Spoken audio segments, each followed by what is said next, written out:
Hello বন্ধুরা, সবাইকে good morning জানিয়ে উড়ানের এক জমজমাট পর্বের রিভিউ নিয়ে আমি পৌঁছে গেছি তোমাদের সামনে। তো আর দেরি না করে বাংলা সিরিয়াল সমাচারে তোমাদের স্বাগত জানিয়ে উড়ানের আজকের পর্বের রিভিউ আমি শুরু করছি। শুরুতেই তো দেখতে পাচ্ছি অরিন্দম তো ভুলবশত তার মুখ থেকে নিজের করা কুকীর্তিটা স্বীকার করেই নেয়। এদিকে অরিন্দমের বউ বলছে, এবার থামো মোনা, এবার থামো। তখন তো অরিন্দম বুঝতে পারে যে সে তার মুখ থেকে এসব কি বলে ফেলেছে, তার করা কুকীর্তিটা তো সে নিজেই স্বীকার করে ফেলেছে। এবার মুখটা ঘুরিয়ে নেয়, কি করবে আর ভেবে পাচ্ছে না। এদিকে তার মেয়ে তো অবাক হয়ে দেখছে তাকে। এবার তার মেয়ে এসছে তার কাছে, বলছে ছি পাপা ছি। বলছে তুমি আমার পাপা হতে পারো না, তুমি আমার পাপা নও, আমি তোমাকে ঘৃণা করি। এরকম কথাই বলছে চিয়া তার পাপাকে, মানে অরিন্দমকে। আমি তোমার এই মুখটা আর দেখতে চাই না, আই হেট ইউ। এই বলে তো চিয়া ডার্লিং করে তার বাবা এগিয়ে আসছে। চিয়া তখন তার বাবাকে একটা ধাক্কা দিয়ে দেয় আর বলতে থাকে I hate you, I hate you. এদিকে ইন্সপেক্টর রুদ্র তো বলছে চলুন আপনাকে আমাদের সাথে থানায় যেতে হবে। তখন তো অরিন্দম হাসছে, বলে অত সহজ আমাকে নিয়ে যাওয়া, প্রমাণ করতে পারবে? এখানে উপস্থিত কেউ প্রমাণ করতে পারবে যেটা আমি করেছি এই কাজটা? মহারাজ বলছে, আপনি কিন্তু হাসালেন। বলে না মহারাজ, না, আমি কিন্তু কোর্টে আমার কথাটা বদলে ফেলবো। এখানে কেউ তোমরা প্রমাণ করতে পারবে না যে আমি দোষী। এদিকে ওখানে কিন্তু সিসিটিভি লাগানো আছে মন্দির চত্বরে, যেটা মহারাজই লাগিয়েছে। মহারাজ মনে মনে বলছে, আমি এই সিসিটিভি ক্যামেরার কথা এখন কাউকে বলবো না, কাউকে না। তখন সোমনাথ এগিয়ে আসে, বলে কিরে অরিন্দম স্যার কি বলছে উত্তরটা দে। তখন পূর্ণিমা আসে, বলে এই দেখতে পাচ্ছিস তো পুলিশ আছে, তুই চলে আয় না, সোমনাথকে বলছে। তখন অরিন্দম বলছে, কি ব্যাপার পূর্ণিমা, গয়নার কথাটা এত সহজে ভুলে গেলে? অরিন্দমের বউ বলছে আর কি একই কথা। তখন শিব বলছে, খবরদার আপনি আমার মাকে কিন্তু একদম অপমান করবেন না। শিব বলছে, এত সহজে তুমি পার পাবে না, অরিন্দমকে বলছে। তখন শিবকে তার মা বলছে, ছাড় না শিব। সোমনাথও বলছে, হ্যাঁ ছাড় শিব। চিয়া বলছে, না শিব ছাড়বে না, এত সহজে শিব কিছুতেই ছাড়বে না, চিয়া চিৎকার করে বলছে। তখন কিছুক্ষণ পর পূজা না বলে চিৎকার করে ওঠে, বলছে থামো তোমরা সবাই, এবার থামো। অনি বলছে, যে যার তালে আছে রে দিদি, আর আমাদের মতো গরিব ছেলে মেয়েরা আমরা হচ্ছি ফালতু। তখন সোমনাথ বলছে, না না অনি, তুমি নিজেকে ফালতু বলছো কেন?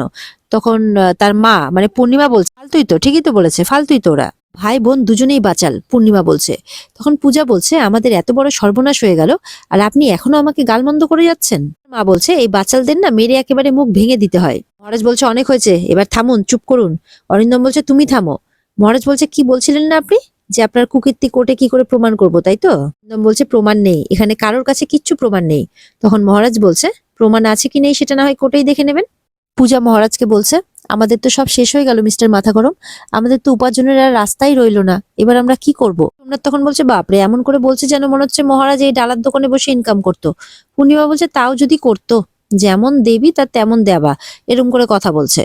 তখন পূর্ণিমার বর মানে সুবিনয় বলছে, ইস কি মুখের ভাষা, এরকম সিচুয়েশনেও যে তোমাদের মুখ থেকে এরকম কথা বেরোয় সেটাই তো অবাক হচ্ছে শুনে।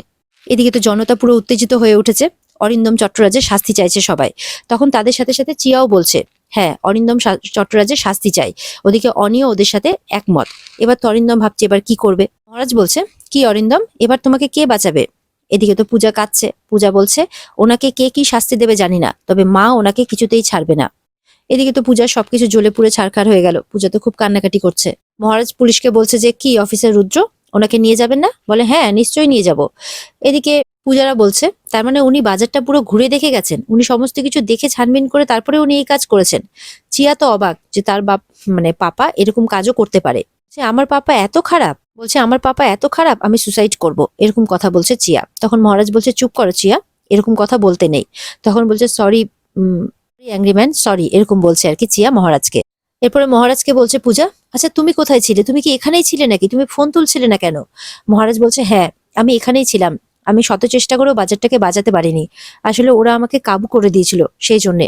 তখন তো এটা শুনে পূজা অবাক হয়ে যায়, কি তোমাকে ওরা আঘাত করেছে নাকি, কোথায় মেরেছে, কোথায় লেগে? তখন মহারাজ চুপ করে থাকে। মহারাজের বাবা শিব সবাই জিজ্ঞাসা করছে, কি রে মহারাজ বল, কোথায় লেগেছে, কোথায় লেগেছে বল, কোনো বিপদ হয়নি তো, কোথায় লেগেছে? অনেকক্ষণ পর মহারাজ বলে, হ্যাঁ এই যে ঘাড়ের কাছে মাথার নিচে একটু আঘাত লেগেছে। তখন পূজা দেখে যাক মা সিদ্ধেশ্বরীর কৃপায় খুব একটা বড় আঘাত হয়নি আর কি, মানে খুব একটা বড় চোট লাগেনি। পূজারা দেখছে যে এত বড় ক্ষতি হয়ে গেল, কিন্তু মন্দিরের কিন্তু কোনো ক্ষতি হয়নি, মন্দির একদম অক্ষত আছে।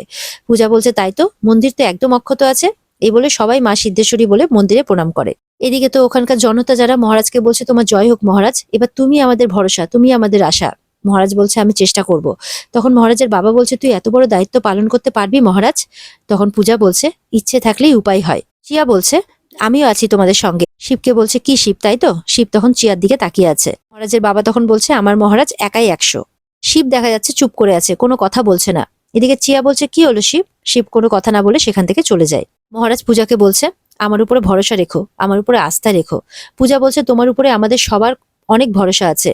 মহারাজ বলছে আমি পারবো, মা সিদ্ধেশ্বরীর আশীর্বাদে আমি নিশ্চয়ই পারবো। এদিকে পূজা দেখা যাচ্ছে যে গয়না বের করেছে। একদিকে তার বাপের বাড়ি থেকে দেওয়া গয়না, একদিকে তার শ্বশুর বাড়ি থেকে আশীর্বাদে দেওয়া গয়না। পূজা বলছে এই তো পেয়েছি। এই গয়নাগুলো মানে তার বাপের বাড়ি গয়নাগুলো বলছে বিক্রি করে যদি দোকানের সিকি ভাগ হলেও যদি একটু মানে সাহায্য করা যায়, একটু কিছু করা যায়। তখন সেখানে তার শ্বশুর মশাই এসছে, বলছে যে মহারাজ ফোন করেছিল, বলেছে অরিন্দম চট্টরাজের ব্যবস্থা করতে একটু সময় লাগবে, থানাতেই আছে। তখন দেখছে কি ব্যাপার, পূজা গয়নাগুলো কেন বের করেছে। পূজা বলছে আসলে আমার কাছে তো নিজের বলতে এটিই আছে, তো ভাবছি এটা বিক্রি করে যদি আমি আহ জানি বাজারের কোনো কিছু হবে না, কিন্তু তবুও যদি সিকিভাগও ঠিক করা যায়, এটাই ভাবছিলাম আর কি। তখন সেখানে পূর্ণিমা আসে, যে তুমি কি গরুর গাড়ি বোঝাই করে বাপের বাড়ি থেকে গয়না নিয়ে এসেছিলে? এগুলো তো সব মুখার্জি বাড়ির গয়না। বলে হ্যাঁ মা, আমার এত নিজ শিক্ষা আমার নেই যে আমি এই বাড়ির গয়না, এত ঐতিহ্যবাহী গয়না বিক্রি করে দেব। আমি আমার নিজের বাড়ির গয়নার কথাই ভাবছিলাম, বাবাকে জিজ্ঞাসা করুন। তখন পূর্ণিমা বলছে এরকম মিথ্যা কথা না বললেই হয়। পূর্ণিমা বলছে তোমার মিথ্যে কথা দিয়ে না তুমি তোমার শ্বশুরকে আর তোমার বরকেই বোকা বানিও, আমাদেরকে না। আর কি খালি আমার গয়না করে যাচ্ছ। তখন এদিকে মহারাজের বাবা রেগে যায়, বলে তুমি তো এমন করছো যেন মনে হচ্ছে তুমি তোমার বৌমাকে গয়না দিয়ে একদম ভরিয়ে দিয়েছো। তখন পূজা বলছে না বাবা, এভাবে বলবেন না। আমি যতটুকু পেয়েছি আমার শ্বশুর বাড়ি থেকে, আমার কাছে এটা ভান্ডার সম্পূর্ণ সম আর কি। তখন পূর্ণিমা বলছে কি টুকুটুকু করছো? আমি না হয় তোমাকে গয়না দিইনি, কিন্তু আমার শাশুড়ি মা তো দিয়েছেন, আমার পিসি শাশুড়ি মা তো দিয়েছেন, তো ওগুলো তো আমারই দেয়া হলো, তাই না? তখন মহারাজের বাবা বলছে হ্যাঁ হ্যাঁ তুমিই দিয়েছো, তুমিই না হয় দিয়েছো তোমার গয়না, কিন্তু এখন তো এই গয়নাগুলো পূজা মার। তোমার যেমন এই বাড়িতে অধিকার আছে, পূজারও তো এই বাড়িতে সমান অধিকারই আছে। তুমি যেমন এই বাড়ির বউ, পূজাও তো তেমন এই বাড়িরই বউ। এদিকে সোমনাথ কি করছে, পূজার গয়নাগুলো দেখতে যাচ্ছে, যে মা দেখো এ তো পুরো মনে হচ্ছে আমাদেরকে একদম শেষ করেই ছাড়বে সব গয়নাগাটি বিক্রি করে। তখন সোমনাথকে একটা ধাক্কা দিয়ে সরিয়ে দেয় সোমনাথের বাবা সুবিনয়, বলছে সর তুই, একদম এগুলোতে তুই একদম চোখ দিবি না। পূজা বলছে বউয়ের অধিকার যেমন আছে তেমন তো কর্তব্যও আছে বাবা। পূজা বলে এই বাড়ির ঐতিহ্য সম্পদ রক্ষা করার দায়িত্ব যেমন আপনার আছে তেমন আমারও আছে মা। তখন পূর্ণিমা বলছে করি না বিশ্বাস। বলছে বিশ্বাস করেন না? পূর্ণিমা বলছে না করি না। পূজা তো অবাক হয় পূর্ণিমার কথা শুনে। আর এখানেই আজকের পর্ব শেষ হয়ে যায়। তো বন্ধুরা, এই ছিল আজকের পর্বের রিভিউ। যদি ভালো লেগে থাকে তাহলে অবশ্যই পর্বকে লাইক, কমেন্ট আর চ্যানেলকে কিন্তু সাবস্ক্রাইব করতে কেউ ভুলবে না। আর অবশ্যই পর্বের বিস্তারিত যদি দেখতে চাও তাহলে স্টার জলসার পর্দায় তোমরা নজর রাখবে। তাহলে দেখা হচ্ছে আগামীকালকে, ততক্ষণ সবাই ভালো থাকবে, টাটা।